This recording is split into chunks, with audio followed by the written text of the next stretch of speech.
630-pound Lisa Sellers is drawing rapidly closer to a disabling existence just like Paul.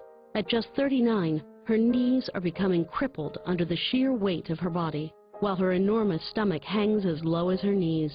Since separating from her husband 2 years ago, Lisa and her 19-year-old son Nick have lived alone in a small 2-bedroom house in North Carolina, in which she's a prisoner. A self-confessed food addict, she is trapped by something which she finds impossible to control. There's a lot of mixed emotions involved in, just that plate of cookies sitting over there. The guilt, the guilt, for wanting them, or, for being happy that they're there, It's just, the whole deal with food it's just a whole roller coaster of emotions that I go through.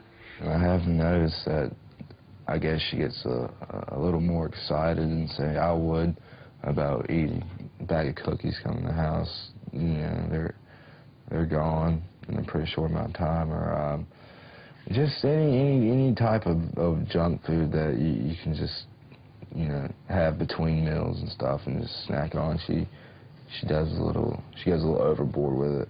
If I was here by myself, I would probably be, reaching for those cookies just within a few minutes.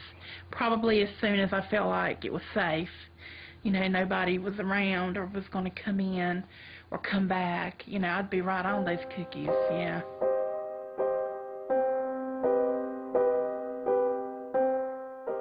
I remember growing up, my mother, she liked sweets.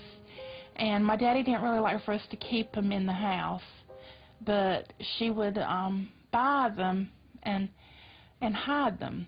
She had a little hiding place in the closet, and anyway, I knew where it was, and I would go sneak in there and get some. The way that we are brought up, even before we're born, the food that our mother eats, the food that we're exposed to in infancy, and the habits we learn through our childhood, all influence how we eat and how we perceive food as an adult.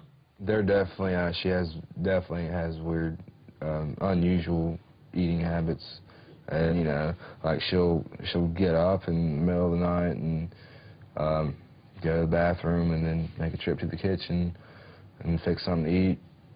Whereas most people would get up, go use the bathroom, and go back to bed. She makes a stop at the kitchen.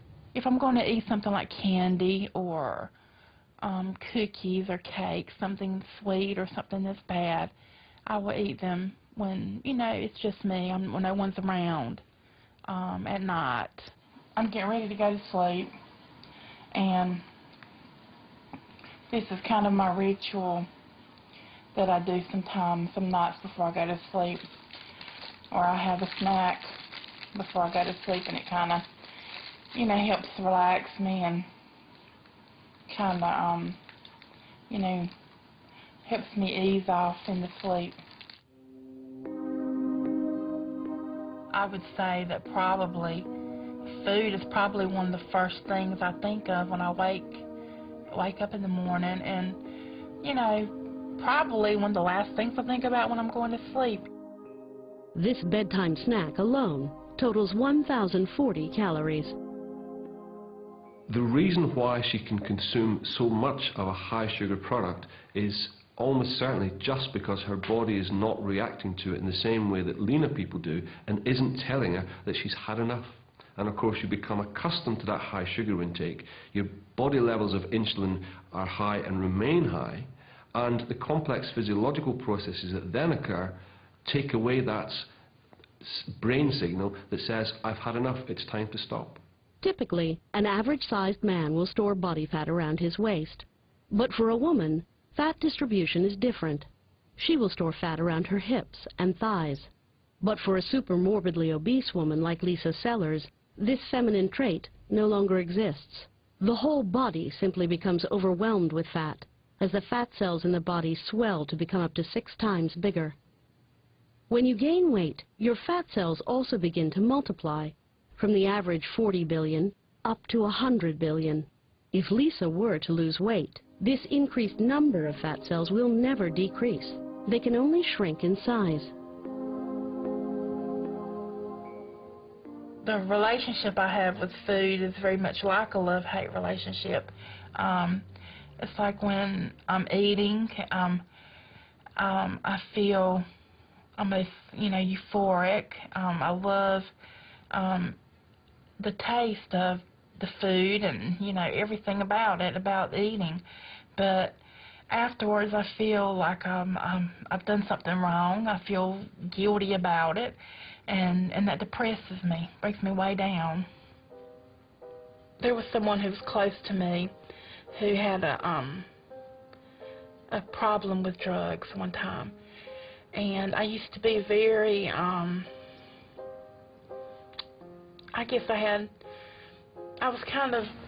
had really hard feelings toward her about that. But then, I realized one day that we're really no different. She gave up a lot of things because of her addiction to drugs. She gave up her children. But then I realized that I'm no different because I've given up my health for food. I say, how can I judge her? Because I'm the same. Like any addict, Lisa will do anything to get her next hit, even if that means forcing her young son to feed her chocolate habit, which, alone, has the potential to make her gain a pound every day.